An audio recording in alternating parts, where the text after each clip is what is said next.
nyo na pwede masisigo ba't ganto? Ginaganapan ko lang na natural, tsaka inagapan ko na mautal. Nilawan sinugal, ginapang minahal. Katagalan natutunan ko rin tumagal, tsaka alam ko naman na inaabangan na sanang tabangan yung papakawalan para di naabangan.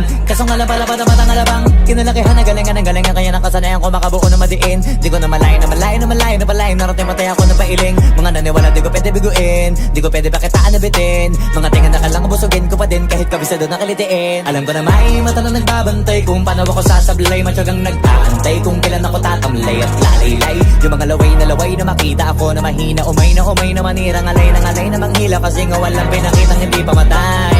Na napasarap mag-rap ang daming nagbago mula nung kilalanin ang tao. Daming nagtulak sa'kin palaging maging ganado. Palaging pakado pag kumalaw palaging planado. Daming pasabog kailangan pag malawak ang sakop. Ikaw din ang talo sa laban pag nabalot ng takot. Kung saan ka aabot ako din lahat ng mahahakot. Yung dami ng pagod ay may sukli pag di ka madamot. At kung di ko tsinaga baka nauwi na sa wala. Ganito pala to kalala, kita mo naman na napala. Paano ko hindi ko ginawa, yung iba di makahalata. Malaki na anak kataya, marami na pwede mawala. Kaya di na pwede pabaya, hindi pwede puro mamaya. Baka sa huli mapahiya, totoo na parang himala lang mula sa iba ba tiningala. Matagal ko din na kinapakatagawa, di madapa yung kalidad mo na kasi binabaan. Marami pa nagdududa, puro kilos ang inuuna. Ngayon kita mo namumunga, tumutubo na. Pakarami ko nakukuha, pero